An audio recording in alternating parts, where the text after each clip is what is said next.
Hi, Assalamualaikum and greetings to everyone.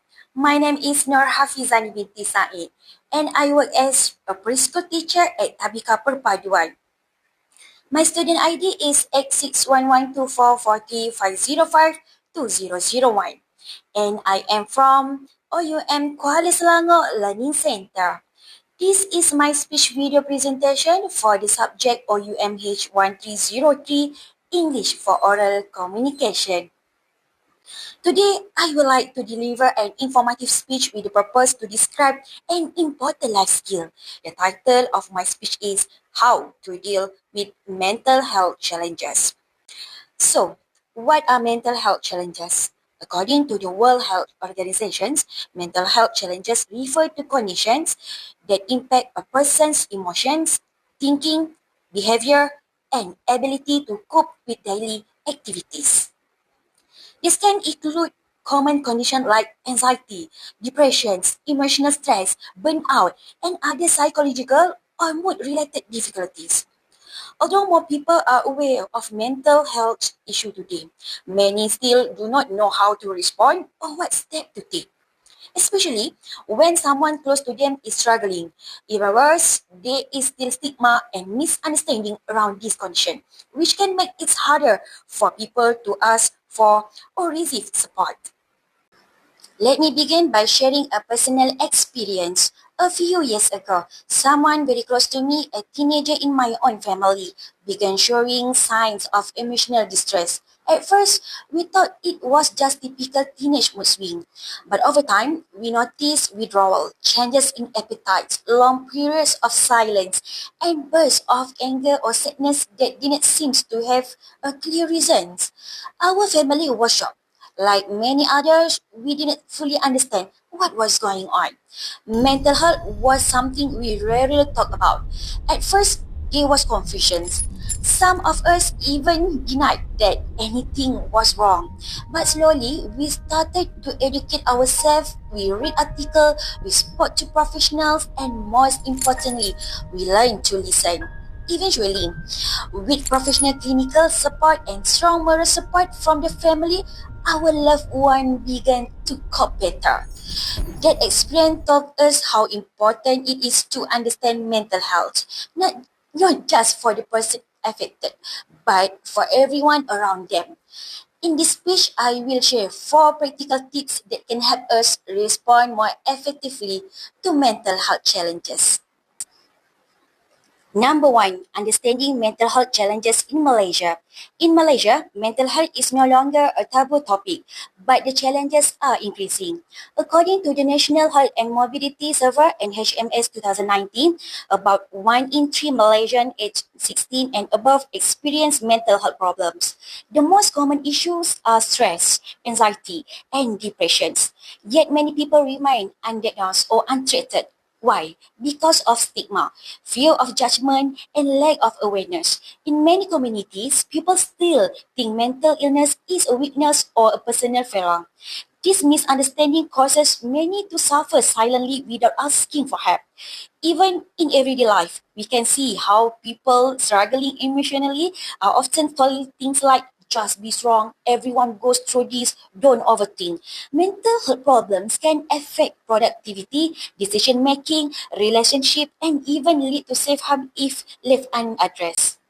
Therefore, as individuals and as a society, we must understand that mental illness is not a moral issue. It is a medical condition, just like asthma, diabetes, or high blood pressure. Number 2, why understanding mental health is important. When we take the time to understand mental health properly, we are better prepared to help ourselves and others. Here's what happens when we improve awareness. We respond with compassion, not criticism. We offer support, not shame. We encourage treatment, not silence. By recognizing that emotional suffering is real and treatable, we break the cycle of denial, guilt, and stigma. As a result, more people can get the help they need before it's too late. Let's now explore the first practical tip that can help us manage mental health challenges more effectively. Tip number 1, recognize the warning sign. The first step is to recognize that something is not right. Mental health problems don't always appear suddenly. They often begin with subtle signs like losing interest in hobbies, withdrawing from others, irritability, difficulty sleeping, or sudden mood changes. These symptoms are sometimes mistaken as laziness or just bad days. But if these signs continue for more than 2 weeks and begin to affect daily life, they may point to something more serious. For example, someone who used to enjoy spending time with others may start isolating themselves, or someone who was always punctual may suddenly become forgetful or withdrawn. Recognizing the early signs allows us to take action before the condition become more severe. Tips 2. Listen without judgment and offer emotional support. The second tip is to listen with empathy. Often people suffering from emotional struggles don't need advice. They just need someone who will be there quietly without judgment. Your presence can be more powerful than your words. When someone opens up to you, try not to interrupt or compare their experience to others. Avoid saying things like, you should be grateful, just move on. Instead, say things like, I hear you, you're not alone, it's okay to feel this way. This kind of emotional validation builds trust. It's let the person know that it's safe to share and that they are not being judged or criticized. Simply offering a listening ear and a kind words can make someone feel seen and valued. Tips number 3, encourage professional help when needed. While emotional support is helpful, some situations require the involvement of a trained professional.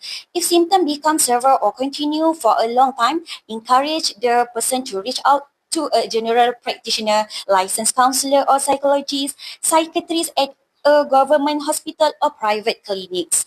In Malaysia, organizations such as Befrienders Malaysia provide free, confidential emotional support 24 hours a day.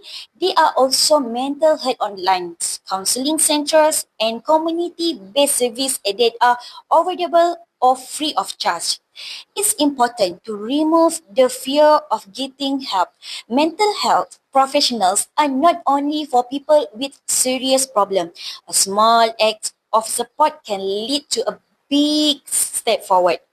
And tips number 4, care for your own well-being too. Supporting someone with mental health challenges can be emotional draining. That's why it's important to care for your own well-being at the same time. Think of this like being on an airplane. When the oxygen mask drops, you're told to weigh your own mask before helping others. The same applies here. You can't support someone else if you are exhausted or burnt out. Self-care is not selfish. It's survivor. Take time to rest and get enough sleep. Eat nutritious food, practice calming routines like deep breathing, journaling, or prayer. Disconnect from toxic or overwhelming environments, including too much social media. Even 15 minutes of me time can help restore your energy. By staying emotionally balanced, you can be stronger source of support for others.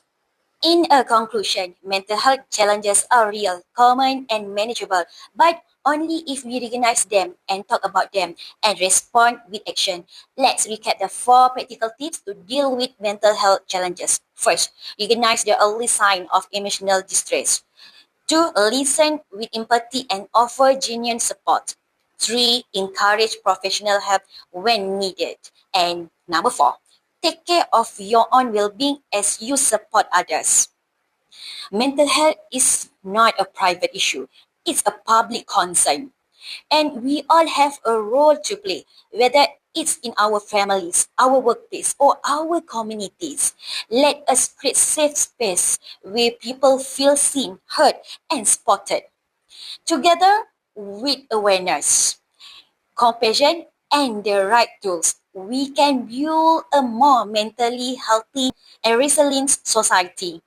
Thank you for your time, and I hope this speech encourage more people to care for their own mental health and support others in doing the same.